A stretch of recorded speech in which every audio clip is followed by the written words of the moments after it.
सरकार लाई है विद्यार्थियों के लिए डिजिटल लाइब्रेरी। बच्चों के उज्जवल भविष्य के लिए बिहार सरकार है सदा अग्रसर और तैयार। कक्षा 1 से कक्षा 12 तक की सभी पाठ्य पुस्तक पूरक सामग्री एवं वीडियो अब शिक्षा विभाग बिहार सरकार द्वारा विकसित पोर्टल पर है उपलब्ध।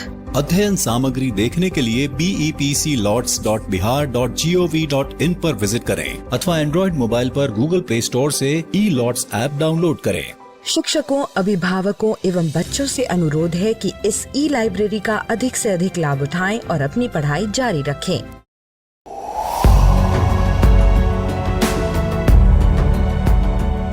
छठी से 10वीं कक्षा के विद्यार्थी ध्यान से सुने। खास आपके लिए हैं इंस्पायर अवार्ड्स मानक। TST और NIF द्वारा हर साल हो रहे इंस्पायर अवार्ड्स मानक के पहले राष्ट्रीय पुरस्कार विजेता हैं। विजेता आप भी हो सकते हैं। इसलिए किसी भी क्षेत्र में साइंस और टेक्नोलॉजी पर आधारित अपने इनोवेटिव आइडियाज के साथ तैयार हो जाइए। जानते हैं ना, आप में से 1 लाख स्टूडेंट्स को 10-10 हजार रुपए मिलेंगे अपने आइडियाज को प्रोटोटाइप बनाने के लिए। उसके बाद दुनिया सराहेगी आपका हुनर जब पहुंचेगा आपका आइडिया लोगों तक प्रोडक्ट के रूप में। तो अपने ओरिजिनल इनोवेटिव आइडियाज को स्कूल में जमा करें। बेस्ट आइडियाज आगे बढ़ाए जाएंगे ऑफिशियल वेबसाइट पर। और हाँ, जल्दी आज ही जमा करें। So good luck with inspire awards मानक।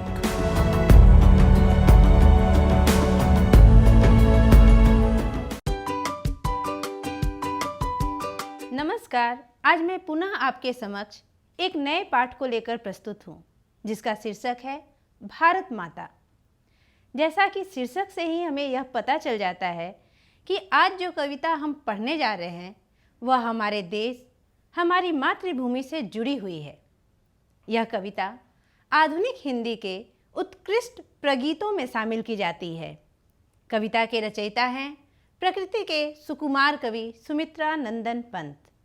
प्रकृति सौंदर्य की कविता के लिए विख्यात कवि की रचनाओं में यह कविता हिंदी की यथार्थवादी कविता के एक नए उन्मेष की तरह है।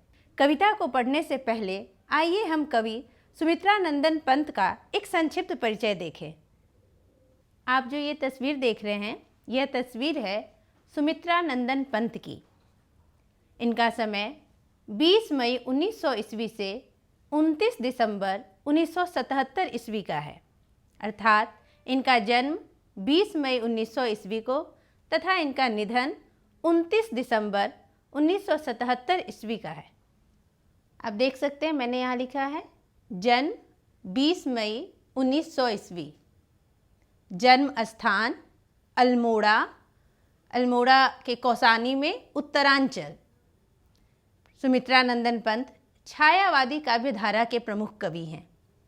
इनकी प्रमुख कृतियाँ हैं उच्छ्वास, पल्लव, वीणा, ग्रंथि, गुंजन, युगांत, युगवाणी, स्वर्णधूलि, ग्राम्या, स्वर्ण किरण, युगपथ आदि। पंत जी की अंतिम काव्य है लोकायतन। यह प्रश्न अक्सर पूछा भी जाता है। पंत जी को भारतीय ज्ञानपीठ चिदम्बरा के लिए मिला। आप देख सकते हैं, यहाँ मैंने लिखा है सुमित्रा नंदन पंत अरविंद दर्शन से प्रभावित थे। आगे आप कुछ महत्वपूर्ण बिंदुओं को देखिए। सुमित्रा नंदन पंत का झुकाव प्रकृति सौंदर्य की तरफ था। प्रकृति सौंदर्य से वे मानव सौंदर्य से अभिभूत हुए और मानव सौंदर्य से वे समाजवाद की ओर झुके और समाजवाद से उन्हें अरविंद दर्शन की तरफ उनका झुकाव अधिक हुआ। वे अरविंद दर्शन से प्रभावित थे। प्रकृति के सुकुमार कवि पंत कहे जाते हैं। भारत माता जो कविता हम पढ़ने जा रहे हैं वह एक यथार्थवादी कविता है। भारत माता कविता ग्राम्या में संकलित है। पंत जी का आरंभिक काव्य प्रकृति प्रेम और शिशु सुलभ जिज्ञासा को लेकर प्रकट हुआ।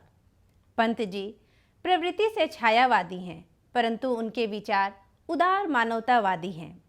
युगबोध के अनुसार अपनी काव्यानुभूति का विस्तार करते रहना पंत जी की काव्य चेतना की विशेषता है। पंत जी मानवतावादी कवि थे जो मानव इतिहास के नित्य विकास में विश्वास करता है।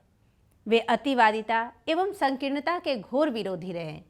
उनका अंतिम काव्य लोकायतन है जो उनके परिपक्व चिंतन को समेट देता है। छायावादियों में सबसे पहले स्वीकृति इन्हें ही मिली। अपने समय के विभिन्न राजनैतिक वैचारिक आंदोलनों से पंत प्रेरित तथा प्रभावित होते रहे हैं। मार्क्सवाद और गांधीवाद के साथ साथ इन पर अरविंद दर्शन का भी प्रभाव पड़ा। पंत जी की कविताओं का पहला आकर्षण इनकी कोमल भावना और तदनुरूप शब्द योजना है। इनके काव्य का श्रेष्ठ अंश इनके प्रकृति चित्रण में मिलता है। इन प्रकृति चित्रों का विस्तार वैयक्तिकता और स्वातंत्र्य चेतना में होता है। प्रकृति प्रेम का संबंध देश प्रेम से है। आचार्य रामचंद्र शुक्ल कहते हैं कि यदि किसी को अपने देश से प्रेम है तो उसे अपने देश के मनुष्य, पशु पक्षी, लता, गुल्म, पेड़ पत्ते, कर्ण, पर्वत, नदी, निर्झर सबसे प्रेम होगा। छायावादी काव्य की प्रकृति हम में आलोचनात्मक विवेक और संवेगात्मक विक्षोभ पैदा करने में समर्थ है ताकि हम विकास के अपने मॉडल को पहचान सकें और अपनी इस धरती को अधिक सुंदर बना सकें। अतीत के गरिमा गान द्वारा अब तक भारत का ऐसा चित्र खींचा गया था जो ऐतिहासिक चाहे जितना रहा हो, वर्तमान को देखते हुए वास्तविक प्रतीत नहीं होता था। धन, वैभव, शिक्षा, संस्कृति, जीवन शैली आदि तमाम दृष्टियों से पिछड़ा हुआ, धुंधला और मटमैला दिखाई पड़ता यह देश हमारा वही भारत है जो अतीत में कभी सभ्य, सुसंस्कृत, ज्ञानी और वैभवशाली रहा था। सुमित्रा नंदन पंत ने यहाँ भारत माता कविता के माध्यम से इसी भारत का यथातथ्य चित्र प्रस्तुत किया है। कविता इस प्रकार है। भारत माता ग्राम वासिनी, खेतों में फैला है श्यामल, धूल भरा मैला सा आंचल, गंगा यमुना में आंसू जल, मिट्टी की प्रतिमा उदासिनी। भारत माता ग्राम वासिनी। दैन्य जरित अपलक नत चितवन, अधरों में चिर नीरव रोदन, युग युग के तम से विषन्न मन, वह अपने घर में प्रवासिनी। 30 कोटि संतान नग्न तन, अर्धक्षुधित शोषित निरस्त्र जन, मूढ़ असभ्य अशिक्षित निर्धन, नतमस्तक तरुतल निवासिनी। भारत माता ग्राम वासिनी। स्वर्ण सस्य पर पदतल लुंठित, धरती सा सहिष्णु मन कुंठित, क्रंदन कंपित अधर मौन स्मित, राहु ग्रसित शारदेन्दु हासिनी। चिंतित भ्रिकुटी क्षितिज तिमिरांकित, नमित नयन नव वाष्पाच्छादित, आनंद श्री छाया शशि उपमित, ज्ञान मूढ़ गीता प्रकाशिनी। सफल आज उसका तप संयम, पिला अहिंसा स्तन्य सुधोपम, हरती जन मन भय भवतम भ्रम, जग जननी जीवन विकासिनी। भारत माता ग्राम वासिनी। कवि सुमित्रा नंदन पंत कहते हैं कि भारत माता ग्राम वासिनी अर्थात भारत माता की आत्मा गांव में निवास करती है। भारत माता के असली स्वरूप को देखना है तो हमें भारत के गांव में जाना होगा। भारत माता इन ग्रामीणों के रूप में है। खेतों में फैला है श्यामल, धूल भरा मैला सा आंचल अर्थात दूर दूर फैले हुए इनके श्यामल रंग के खेत खेत नहीं हैं, बल्कि वह धूल से भरे हुए आंचल हैं। सस्य श्यामला धरती आज धूल धूसरित हो गई है। गंगा यमुना में आंसू जल, मिट्टी की प्रतिमा उदासिनी अर्थात गंगा और यमुना में भारत माता के आंसुओं का जल है। भारतीयों की दीनता को देखकर मानो भारत माता करुणा के आंसू बहा रही हैं। वे आंसू ही गंगा, यमुना आदि नदियों की जलधारा के रूप में प्रवाहित हो रही हैं। भारत माता मिट्टी की उदास प्रतिमा के रूप में दिखाई पड़ रही हैं। इनकी मिट्टी में पहले जैसी प्रतिभा और यश नहीं है, आज वह उदास हो गई हैं। आगे कहते हैं कवि कि दैन्य जरित अपलक नत चितवन, अधरों में चिर नीरव रोदन, युग युग के तम से विषन्न मन, वह अपने घर में प्रवासिनी। कवि कहते हैं कि भारत माता दीनता से दुखी होकर अपनी आंखें नीचे की हुई हैं।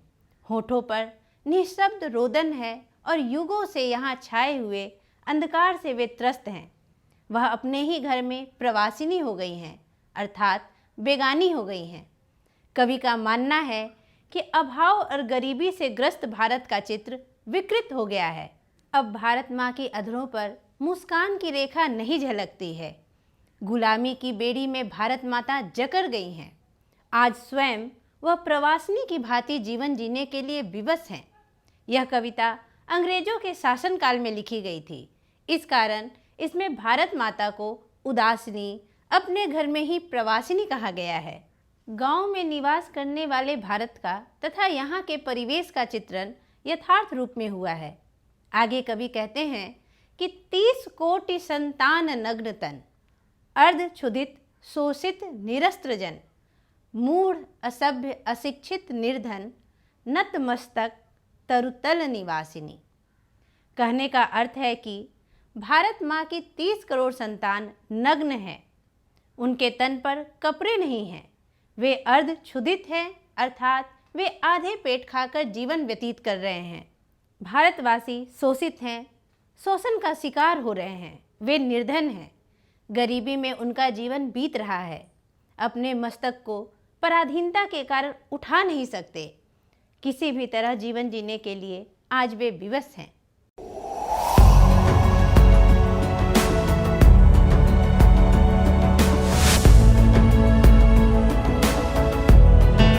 नमस्कार। आप शिक्षकों द्वारा दी गई अच्छी शिक्षा से आज लाखों विद्यार्थी इनोवेशंस कर रहे हैं। उन सभी को इंस्पायर अवार्ड्स मानक में हिस्सा लेने प्रोत्साहित कीजिए। करना है इतना कि आपके विद्यालय के 6ठी से 10वीं कक्षा के छात्र और छात्राएं साइंस और टेक्नोलॉजी पर आधारित अपने इनोवेटिव आइडियाज आपके पास जमा करें, ताकि वो DST और NIF द्वारा आयोजित इंस्पायर अवार्ड्स मानक प्रतियोगिता में हिस्सा ले सकें। 1 लाख छात्रों को 10-10 हजार रुपए मिलेंगे अपने आइडियाज को प्रोटोटाइप्स बनाने के लिए। फिर छात्र डिस्ट्रिक्ट, स्टेट और नेशनल लेवल पर अपने इनोवेशंस को दिखाएंगे। फिर प्राइजेस और सम्मान पाएंगे। तो आज ही अपने स्टूडेंट्स को हिस्सा दिलवाएं इंस्पायर अवार्ड्स मानक में।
Telekovic ka na rin. Yan na.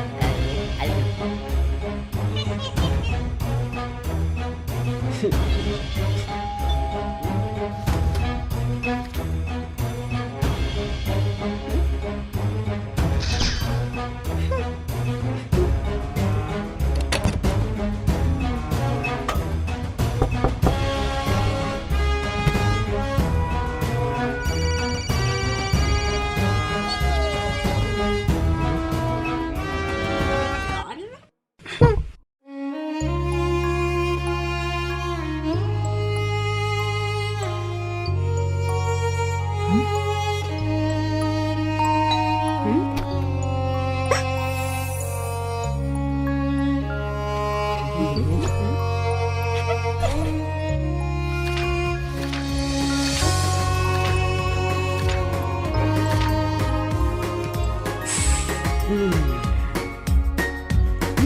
लेख छपा है उसे हम नागरी या देवनागरी लिपि कहते हैं। करीब 2 सदी पहले पहली बार इस लिपि के टाइप बने और इसमें पुस्तकें छपने लगी, इसलिए इसके अक्षरों में स्थिरता आ गई है। हिंदी तथा इसकी विविध बोलियां देवनागरी लिपि में लिखी जाती हैं। हमारे पड़ोसी देश नेपाल की नेपाली यानी खुशकुरा व नेवारी भाषाएं भी इसी लिपि में लिखी जाती हैं। मराठी भाषा की लिपि देवनागरी है। मराठी में सिर्फ एक अतिरिक्त अक्षर है ल। हमने देखा है कि प्राचीन काल में संस्कृत व प्राकृत भाषाओं में यह ध्वनि थी और इसके लिए अनेक अभिलेखों में अक्षर मिलता है। देवनागरी लिपि के बारे में एक और महत्वपूर्ण तथ्य यह है कि संसार में जहाँ भी संस्कृत प्राकृत की पुस्तकें प्रकाशित होती हैं वे प्रायः देवनागरी लिपि में ही छपती हैं। वैसे विदेशों के कुछ पंडित और उनका अनुकरण करते हुए कुछ भारतीय पंडित भी ऊपर नीचे कुछ चिन्ह जोड़ते हुए रोमन अक्षरों में भी संस्कृत प्राकृत के उद्धरण एवं ग्रंथ छपवाते हैं। गुजराती लिपि देवनागरी से अधिक भिन्न नहीं है। बंगला लिपि प्राचीन नागरी लिपि की पुत्री नहीं तो बहन अवश्य है। हाँ, दक्षिण भारत की लिपियां वर्तमान नागरी से काफ़ी भिन्न दिखाई देती हैं, लेकिन यह तथ्य हमें सदैव स्मरण रखना चाहिए कि आज कुछ भिन्न से दिखाई देने वाली दक्षिण भारत की ये लिपियां जैसे तमिल, मलयालम और तेलुगु, कन्नड़ भी नागरी की तरह प्राचीन ब्राह्मी से ही विकसित हुई हैं। निबंध के पहले अनुच्छेद में लेखक कहते हैं कि करीब 2 सदी पूर्व पहली बार देवनागरी लिपि के टाइप निर्मित हुए और पुस्तकें छपने लगी। हिंदी तथा हिंदी की विविध बोलियों की लिपि भी देवनागरी है। लेखक ने जो यह निबंध लिखा है वह भी नागरी लिपि में है। तमिल, मलयालम, तेलुगु एवं कन्नड़ की लिपियों में भिन्नता दिखाई पड़ती है, लेकिन ये लिपियाँ नागरी की तरह प्राचीन ब्राह्मी लिपि से ही विकसित हुई हैं। लेखक ने गुप्तकालीन ब्राह्मी लिपि तथा बाद के सिद्धम लिपियों से देवनागरी लिपि का संबंध बताया है। आइए इस अनुच्छेद के कुछ महत्वपूर्ण बिंदुओं को देखें। आप महत्वपूर्ण बिंदुओं को देख सकते हैं इस अंश के।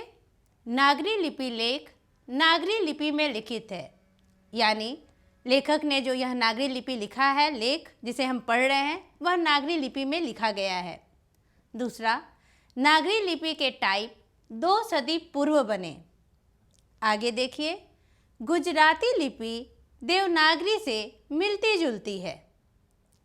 बंगला लिपि प्राचीन नागरी लिपि की बहन है, यानी इसमें नज़दीकी का संबंध है। मराठी में सिर्फ एक अतिरिक्त अक्षर है, ये आप देख सकते हैं, जिसकी ध्वनि है ल। लिपि और भाषा आप देखिए, देवनागरी लिपि से विकसित हुई भाषाएं हैं हिंदी, मराठी, नेपाली, संस्कृत आदि, और ब्राह्मी जिन्हें प्राचीन ब्राह्मी लिपि से विकसित हैं तमिल, मलयालम, तेलुगु, कन्नड़। आगे के अंश में अब हम पढ़ेंगे। अभी कुछ समय पहले तक दक्षिण भारत में पोथियां लिखने के लिए नागरी लिपि का व्यवहार होता था। दरअसल नागरी लिपि के आरंभिक लेख हमें दक्षिण भारत से ही मिले हैं। दक्षिण भारत की यह नागरी लिपि नंदी नागरी कहलाती थी। कोंकण के शिलाहार, मान्यखेट के राष्ट्रकूट, देवगिरी के यादव तथा विजयनगर के शासकों के लेख नंदी नागरी लिपि में हैं। पहले पहल विजयनगर के राजाओं के लेखों की लिपि को ही नंदी नागरी नाम दिया गया था। दक्षिण भारत में तमिल, मलयालम और तेलुगु, कन्नड़ लिपियों का स्वतंत्र विकास हो रहा था। फिर भी दक्षिण भारत में अनेक शासकों ने नागरी लिपि का इस्तेमाल किया है। राजराज व राजेंद्र जैसे प्रतापी चोर राजाओं, जो कि 11वीं सदी के थे, उनके सिक्कों पर नागरी अक्षर देखने को मिलते हैं। 12वीं सदी के केरल के शासकों के सिक्कों पर वीर केरल जैसे शब्द नागरी लिपि में मिलते हैं। सुदूर दक्षिण से प्राप्त वर्गुण का पलियम तामपत्र, जो कि 9वीं सदी का है, नागरी लिपि में है। इतना ही नहीं, श्रीलंका के पराक्रम बाहु, विजय बाहु, जो कि 12वीं सदी में थे, आदि शासकों के सिक्कों पर नागरी अक्षर देखने को मिलते हैं। दूसरी ओर उत्तर भारत में अल्पकाल के लिए इस्लामी शासन की नींव डालने वाले महमूद गजनवी, 11वीं सदी के पूर्वार्ध में उनका समय है, उनके लाहौर के टकसाल में ढाले गए चांदी के सिक्कों पर भी हमने नागरी लिपि के शब्द देखा है। इन सिक्कों पर एक तरफ कुफी लिपि में कलमा अंकित है तो दूसरी तरफ नागरी लिपि में अंकित है अव्यक्त में कम मुहम्मद अवतार नृपति महमूद। ये सिक्का 1028 ईस्वी में शुरू किया गया था। स्मरण रहे कि लगभग इसी समय के दक्षिण के चोर राजाओं के सिक्कों पर भी नागरी लिपि में लिखे गए शब्द देखने को मिलते हैं। महमूद गजनवी के बाद के मोहम्मद गौरी, अलाउद्दीन खिलजी, शेरशाह आदि शासकों ने भी अपने सिक्कों पर नागरी शब्द खुदवाए हैं। बादशाह अकबर ने ऐसा सिक्का चलाया था जिस पर राम सीता की आकृति है और नागरी लिपि में रामसीय शब्द अंकित है। उत्तर भारत में मेवाड़ के गोहिल, सांभर, अजमेर के चौहान, कन्नौज के गाहड़वाल, काठियावाड़ गुजरात के सोलंकी, आबू के परमार, जेजाक भुक्ति यानी बुंदेलखंड के चंदेल तथा त्रिपुरा के कलचुरी शासकों के लेख नागरी लिपि में ही हैं। उत्तर भारत की इस नागरी लिपि को हम देवनागरी के नाम से जानते हैं। उपर्युक्त जानकारी से स्पष्ट होता है कि ईसा की 8वीं-9वीं सदी से नागरी लिपि का प्रचलन सारे देश में हो गया था। यह एक सार्वदेशिक लिपि थी। लेखक ने इस अंश में कहा है कि नागरी लिपि के आरंभिक लेख हमें दक्षिण भारत से ही मिले हैं। यह लिपि नंदी नागरी लिपि कहलाती थी। दक्षिण भारत में तमिल, मलयालम और तेलुगु कन्नड़ लिपियों का स्वतंत्र विकास हो रहा है। फिर भी कई शासकों ने नागरी लिपि का प्रयोग किया है, जैसे 11वीं सदी में राजराज और राजेंद्र जैसे प्रतापी चोल राजाओं के सिक्कों पर नागरी अक्षर अंकित है। 12वीं सदी में केरल के शासकों के सिक्कों पर वीर केरलस्य जैसे शब्द मिलते हैं। इसी प्रकार 9वीं सदी के वर्गुन का पलियम तामपत्र नागरी लिपि में है, तो 11वीं सदी में इस्लामी शासक की नींव डालने वाले महमूद गजनवी के चांदी के सिक्कों पर भी नागरी लिपि के शब्द मिलते हैं। गजनवी के बाद मोहम्मद गौरी, अलाउद्दीन खिलजी, शेरशाह आदि शासकों ने भी सिक्कों पर नागरी शब्द खुदवाए हैं। अकबर के सिक्कों पर तो नागरी लिपि में रामसी शब्द ही अंकित है। तात्पर्य है कि नागरी लिपि का प्रचलन ईसा की 8वीं-9वीं सदी से ही आरंभ हो गया था।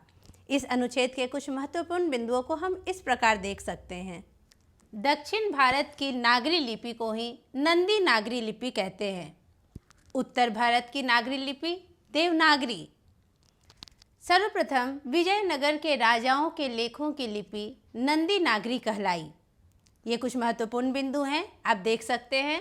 दक्षिण भारत में नागरी लिपि नंदी नागरी यानी जिसे हम कहते हैं, उसके लेख 8वीं सदी से मिलते हैं। उत्तर भारत में नागरी लिपि में लेख 9वीं सदी से मिलते हैं, यानी 8वीं-9वीं सदी से सारे देश में नागरी लिपि प्रचलित हो चुकी थी। निबंध के अनुच्छेद में आपने देखा और सुना भी कि लिपि, लेख और उनके क्षेत्रों की बात की गई है। मैंने इसे वर्गीकृत किया है ताकि आप अच्छी तरह से समझ सकें। नंदी नागरी लिपि में कोंकण के शिलाहार के लेख मिलते हैं। मान्यखेट यानी राष्ट्रकूट में के जो लेख है वे भी नंदी नागरी में मिलते हैं। देवगिरी के यादवों के यहाँ विजयनगर के शासकों के लेख भी नंदी नागरी में मिलते हैं। इनके सारे क्षेत्र दक्षिण भारत के क्षेत्र कहलाते हैं। कोंकण, मान्यखेट, देवगिरी, विजयनगर के शासक, ये सभी दक्षिण भारत के क्षेत्रों में आते हैं। यदि हम नागरी लिपि की बात करें तो नागरी लिपि में मेवाड़ के गुहिलों के यहाँ के लेख मिलते हैं। गुजरात के सोलंकियों के लेख भी नागरी लिपि में मिलते हैं। परमार यानी आबू और चौहान, चंदेल बुंदेलखंड, कलचुरी वंश यानी त्रिपुरा, इनके लेख भी नागरी लिपि में मिलते हैं। ये सारे उत्तर भारत के क्षेत्र हैं। मेवाड़, गुजरात, आबू, बुंदेलखंड और त्रिपुरा। आगे हम देखें, नागरी लिपि में सिक्कों की भी बात की गई है कि सिक्कों पर नागरी लिपि में जो अंकित हैं शब्द वे कहाँ कहाँ मिलते हैं। तो दक्षिण भारत में यदि हम जाएं, दक्षिण भारत में देखें तो चोल राजाओं के शासनकाल में यानी 11वीं सदी में उनके सिक्कों पर नागरी लिपि के लेख मिलते हैं, शब्द मिलते हैं। केरल के पराक्रम बाहु, विजय बाहु, इनके यहाँ भी इनके सिक्कों पर नागरी लिपि के शब्द अंकित हैं। श्रीलंका में भी जाइए 12वीं सदी में, वहाँ आपको नागरी लिपि में शब्द मिलेंगे, सिक्कों पर अंकित वो होंगे। ये क्षेत्र दक्षिण भारत के कहलाते हैं। यदि हम उत्तर भारत की बात करें तो महमूद गजनबी, मोहम्मद गौरी, अलाउद्दीन खिलजी, शेरशाह, बादशाह अकबर ने जो सिक्के निकाले थे, उन सभी सिक्कों पर भी नागरी लिपि के शब्द अंकित हैं। अगले अनुच्छेद में गुनाकर मूले कहते हैं कि गुप्त काल की ब्राह्मी लिपि तथा बाद की सिद्धम लिपि के अक्षरों के सिरों पर छोटी आरी लकीरें या छोटे ठोस तिकोन हैं, लेकिन नागरी लिपि की मुख्य पहचान यह है कि इसके अक्षरों के सिरों पर पूरी लकीरें बन जाती हैं और ये सिरों रेखाएं उतनी ही लंबी रहती हैं जितनी कि अक्षरों की चौड़ाई होती है। हाँ, कुछ लेखों के अक्षरों के सिरों पर अब भी कहीं कहीं तिकोन दिखाई देते हैं। दूसरी स्पष्ट विशेषता यह है कि इस प्राचीन नागरी के अक्षर आधुनिक नागरी से मिलते जुलते हैं और इन्हें आसानी से थोड़े अभ्यास के बाद पढ़ा जा सकता है। हम बता चुके हैं कि दक्षिण भारत से नागरी यानी नंदी नागरी लिपि के लेख 8वीं सदी से मिलने लग जाते हैं और उत्तर भारत से 9वीं सदी से, लेकिन हम यह नहीं कह सकते कि अमुक निश्चित समय से ही नागरी लिपि की शुरुआत होती है। नागरी जैसे अक्षर कुछ पुराने लेखों में दिखाई देते हैं और पुरानी शैली के कुछ अक्षर नागरी लेखों में भी दिखाई देते हैं। अब हमें यह देखना है कि इस नई लिपि को नागरी, देवनागरी या नंदी नागरी क्यों कहते हैं। नागरी नाम की उत्पत्ति तथा इसके अर्थ के बारे में विद्वानों में बड़ा मतभेद है। एक मत के अनुसार गुजरात के नागर ब्राह्मणों ने पहल इस लिपि का इस्तेमाल किया, इसलिए इसका नाम नागरी पड़ा। इस मत को स्वीकार करने में अनेक अड़चनें हैं। एक अन्य मत के अनुसार बाकी नगर सिर्फ नगर हैं, परंतु काशी देवनगरी है, इसलिए काशी में प्रयुक्त लिपि का नाम देवनागरी पड़ा। स्पष्टतः यह एक संकुचित मत है। अल-बेरूनी ने अपने ग्रंथ 1030 ईस्वी में लिखा है कि मालवा में नागर लिपि का इस्तेमाल होता था, अतः यह स्पष्ट है कि 1000 ईस्वी के आसपास नागर या नागरी नाम अस्तित्व में आ चुका था। दरअसल यह शब्द और भी कुछ पहले अस्तित्व में आ चुका था। इतना निश्चित है कि यह नागरी शब्द किसी नगर अर्थात बड़े शहर से संबंधित है। पादताड़ितकम नामक एक नाटक से जानकारी मिलती है कि पाटलिपुत्र यानी पटना को नगर कहते थे। हम यह भी जानते हैं कि स्थापत्य की उत्तर भारत की एक विशेष शैली को नागर शैली कहते हैं। अतः नागर या नागरी शब्द उत्तर भारत के किसी बड़े नगर से संबंध रखता है। असंभव नहीं है कि यह बड़ा नगर प्राचीन पटना ही हो। चंद्रगुप्त द्वितीय यानी विक्रमादित्य का व्यक्तिगत नाम देव था, इसलिए गुप्तों की राजधानी पटना को देवनगर भी कहा जाता होगा। देवनगर की लिपि होने से उत्तर भारत की प्रमुख लिपि को बाद में देवनागरी नाम दिया गया होगा, लेकिन यह सिर्फ एक मत हुआ। हम सप्रमाण नहीं बता सकते कि यह देवनागरी नाम कैसे अस्तित्व में आया। ईसा की 14वीं-15वीं सदी के विजयनगर के शासकों ने अपने लेखों की लिपि को नंदी नागरी कहा है। विजयनगर के राजाओं के लेख कन्नड़, तेलुगु और नागरी लिपि में मिलते हैं। जानकारी मिलती है कि विजयनगर के राजाओं के शासनकाल में ही पहल वेदों को लिपिबद्ध किया गया था। यह वैदिक साहित्य निश्चय ही नागरी लिपि में लिखा गया होगा। विद्वानों का यह भी मत है कि वाकाटकों और राष्ट्रकूटों के समय के महाराष्ट्र के प्रसिद्ध नंदी नगर यानी आधुनिक नांदेड़ की लिपि होने के कारण इसका नाम नंदी नागरी पड़ा। लेकिन हमें नामकरण के इस झंझट में अधिक नहीं पड़ना चाहिए। यह किसी नगर विशेष की लिपि नहीं थी, क्योंकि ईसा की 8वीं से 11वीं सदियों में हम इस नागरी लिपि को पूरे देश में व्याप्त देखते हैं। उस समय यह एक सार्वदेशिक लिपि थी। इस अनुच्छेद में गुनाकर मुले ने नागरी शब्द की उत्पत्ति के संबंध में अनेक विद्वानों के अनेक मतों को बताया है। कुछ विद्वानों का मत है कि गुजरात के नागर ब्राह्मण ने इस लिपि का सर्वप्रथम प्रयोग किया था, इसलिए इसका नाम नागरी पड़ा। किंतु कुछ विद्वानों के मतों के अनुसार काशी देवनागरी है, इसीलिए इसका नाम देवनागरी पड़ा।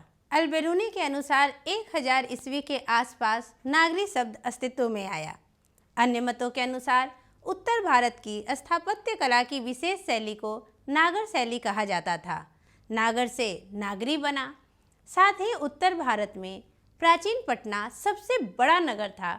गुप्त शासक चंद्रगुप्त द्वितीय यानी विक्रमादित्य का व्यक्तिगत नाम देव था। संभव है कि गुप्तों की राजधानी पटना को देवनगर कहा गया और वहाँ की लिपि को देवनागरी।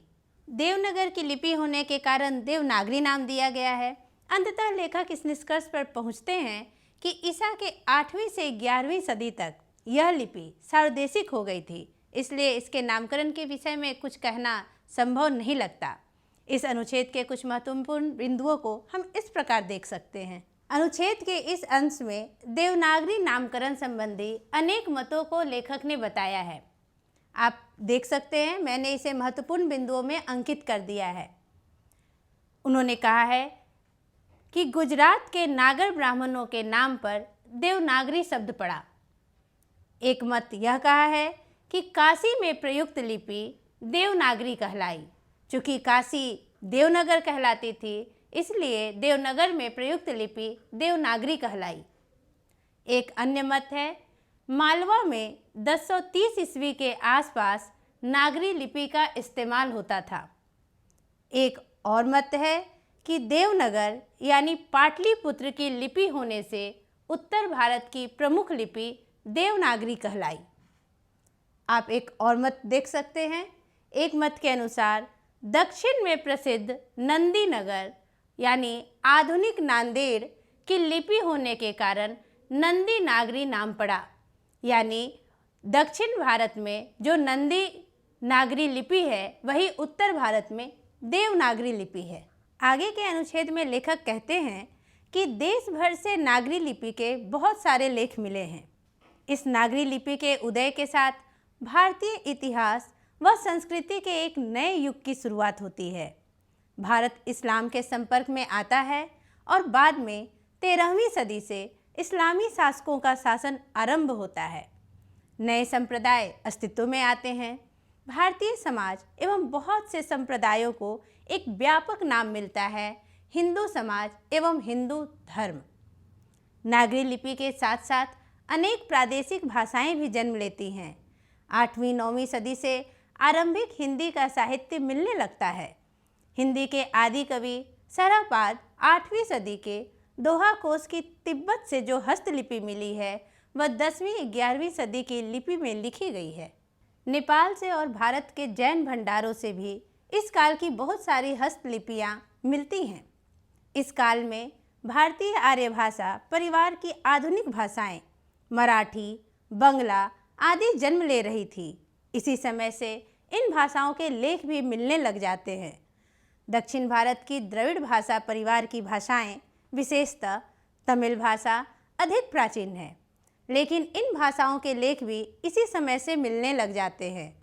इन भाषाओं के लिए दक्षिण भारत में विकसित ब्राह्मी लिपि का कुछ स्वतंत्र विकास हो रहा था, परंतु दक्षिण भारत में नागरी लिपि का भी खूब व्यवहार था। दरअसल नागरी के आरंभिक लेख हमें विंध्य पर्वत के नीचे के दक्खन प्रदेश से ही मिलते हैं। अनेक विद्वानों का मत है कि दक्षिण भारत में नागरी लिपि का प्राचीनतम लेख राष्ट्रकूट राजा दंती दुर्ग का समांगड दानपत्र जो कि 754 ईस्वी का है वह मिलता है। दंती दुर्ग ने ही राष्ट्रकूट शासन की नींव डाली थी। ये राष्ट्रकूट शासक मूलतः कर्नाटक के रहने वाले थे और इनकी मातृभाषा कन्नड़ थी, परंतु ये खान देश विदर्भ में बस गए थे। दंती दुर्ग के बाद उसका चाचा कृष्ण प्रथम राष्ट्रकूट की गद्दी पर बैठा। इसे कृष्ण के शासनकाल में एलोरा, प्राचीन एलापुर, वेरुल ये कहा जाता था। ये अनुपम कैलाश मंदिर पर पहाड़ को काट कर बनाया गया था। कृष्ण के कुछ लेख भी मिले हैं। 9वीं सदी में अमोघवर्ष एक प्रख्यात राष्ट्रकूट राजा हुआ। इसी अमोघवर्ष ने राष्ट्रकूट की नई राजधानी मान्यखेट, जिसे मालखंड भी कहते हैं, उसकी नींव डाली।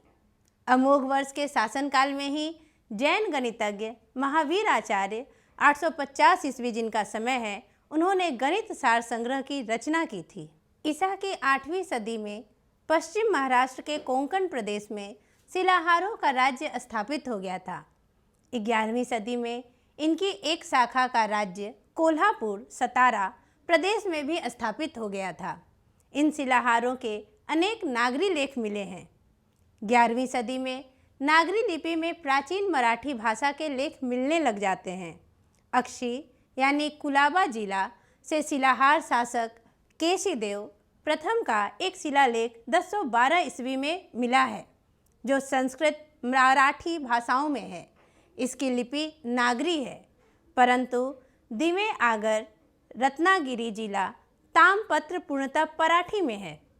इसे मराठी का आद्य लेख भी माना जाता है। नागरी लिपि में लिखा गया यह ताम्रपट 1060 ईस्वी का है। कर्नाटक प्रदेश का श्रवणबेलगोल स्थान जैनों का एक प्रसिद्ध तीर्थ स्थल है। यहाँ गोमटेश्वर का एक भव्य पुतला खड़ा है। इस स्थान से विविध भाषाओं और लिपियों के अनेक लेख मिले हैं। यह है श्री गंगराजे सुताले करियावले, श्री गंगा राजा ने परकोटा बनवाया।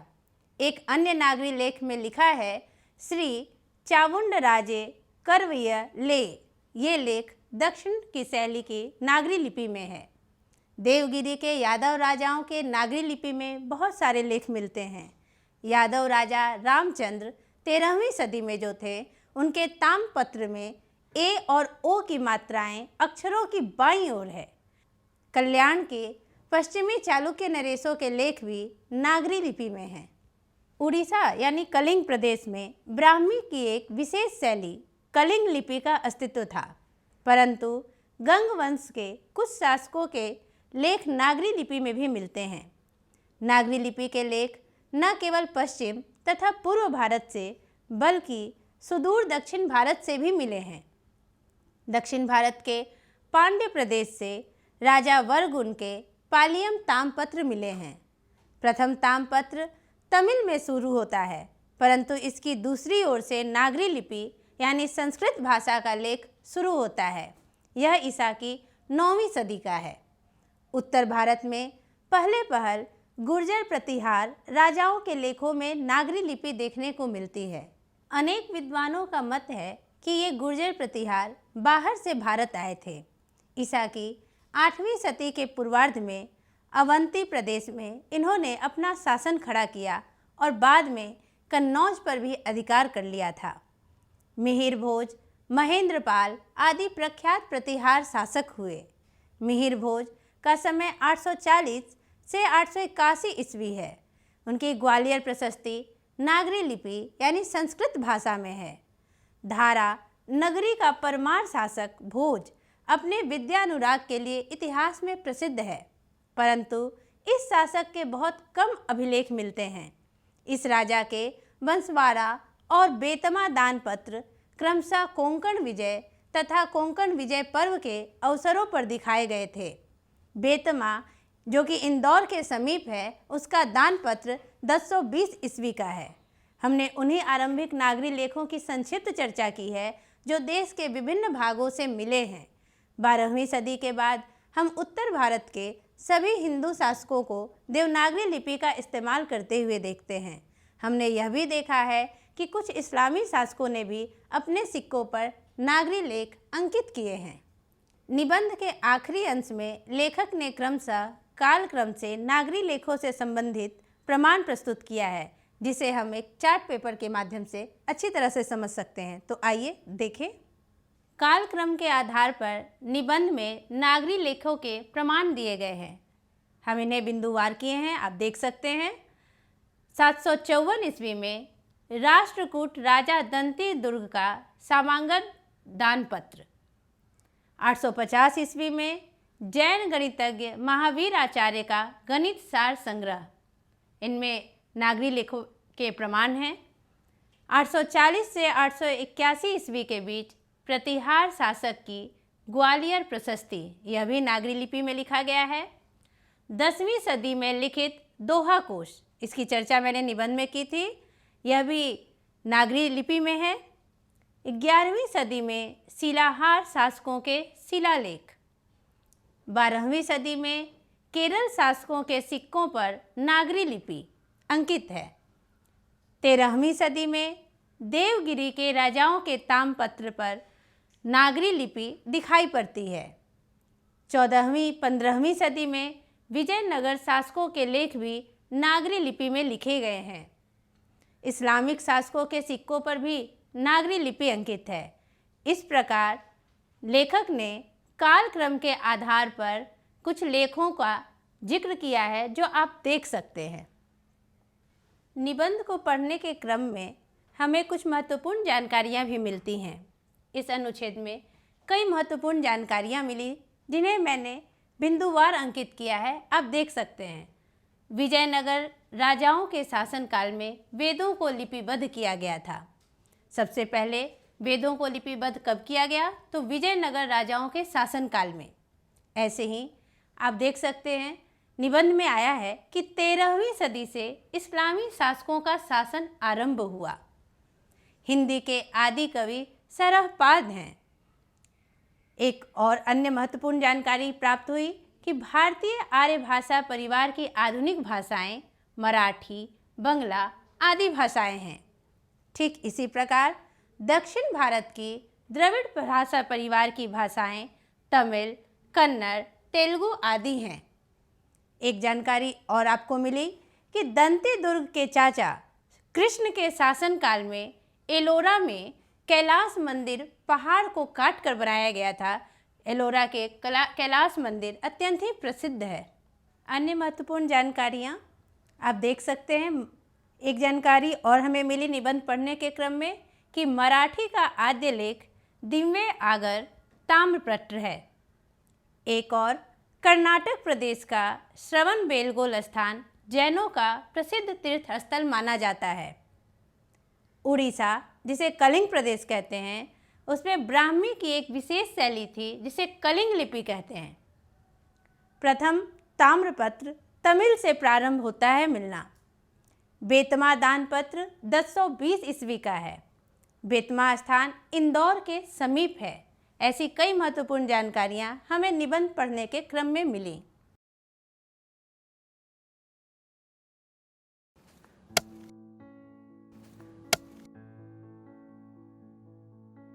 अरे भाई राजू, क्या?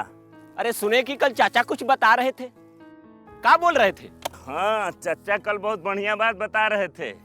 कह रहे थे कि हम लोगों को अपने बच्चा लोग के पढ़ाई लिखाई पे ध्यान देना चाहिए। सिर्फ स्कूल भेजने से कुछ नहीं होता। बात तो ठीक है, लेकिन हम लोग ये करेंगे कैसे? हम लोगों को तो पढ़ना लिखना भी नहीं आता है। हम भी यही सोच रहे थे।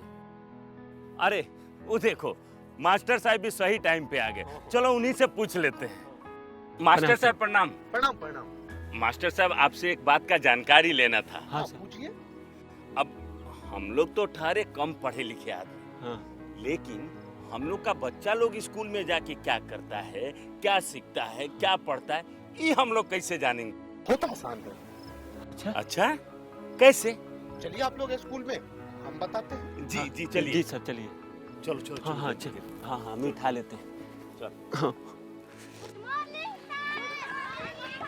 आइए, ये देखिए, ये है क्लास 3 का अधिगम प्रतिफल पोस्टर।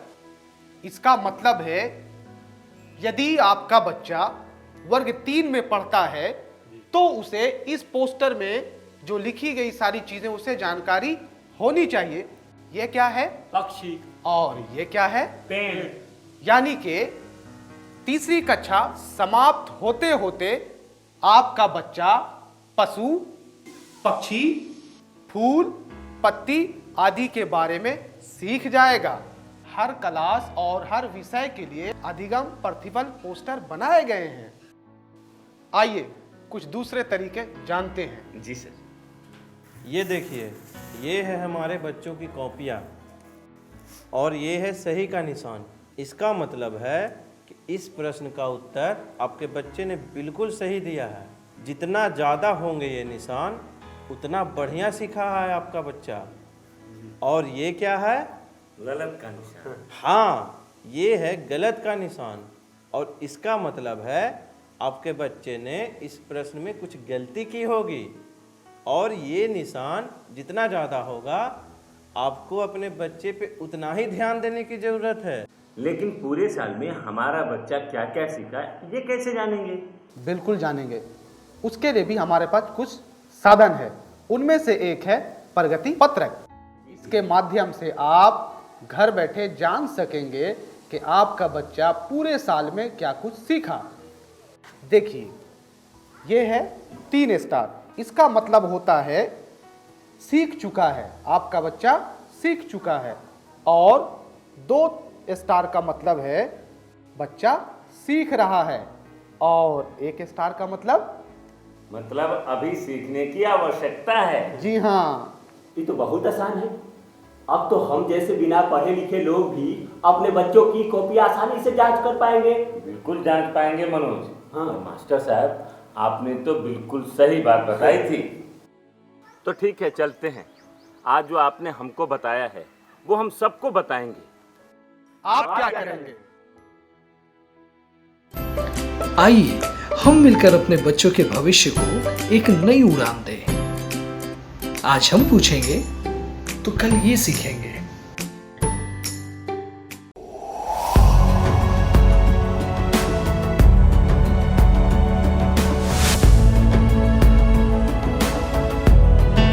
नमस्कार। आप शिक्षकों द्वारा दी गई अच्छी शिक्षा से आज लाखों विद्यार्थी इनोवेशंस कर रहे हैं। उन सभी को इंस्पायर अवार्ड्स मानक में हिस्सा लेने प्रोत्साहित कीजिए। करना है इतना कि आपके विद्यालय के 6ठी से 10वीं कक्षा के छात्र और छात्राएं साइंस और टेक्नोलॉजी पर आधारित अपने इनोवेटिव आइडियाज आपके पास जमा करें ताकि वो DST और NIF द्वारा आयोजित इंस्पायर अवार्ड्स मानक प्रतियोगिता में हिस्सा ले सकें। 1 लाख छात्रों को 10-10 हजार रुपए मिलेंगे अपने आइडियाज को प्रोटोटाइप्स बनाने के लिए। फिर छात्र डिस्ट्रिक्ट, स्टेट और नेशनल लेवल पर अपने इनोवेशंस को दिखाएंगे। फिर प्राइजेस और सम्मान पाएंगे। तो आज ही अपने स्टूडेंट्स को हिस्सा दिलवाएं इंस्पायर अवार्ड्स मानक में।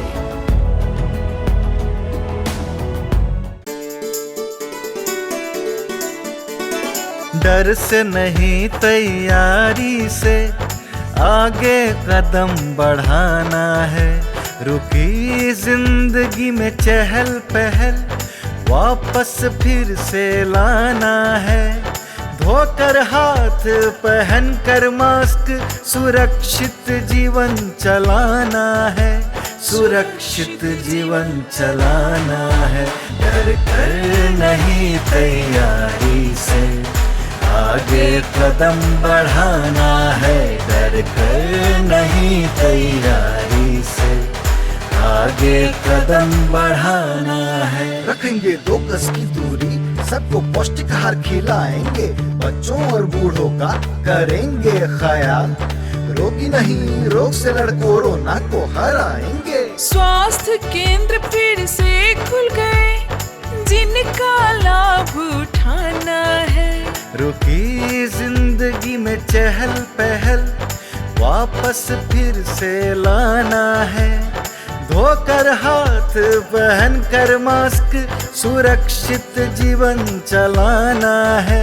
सुरक्षित जीवन चलाना है।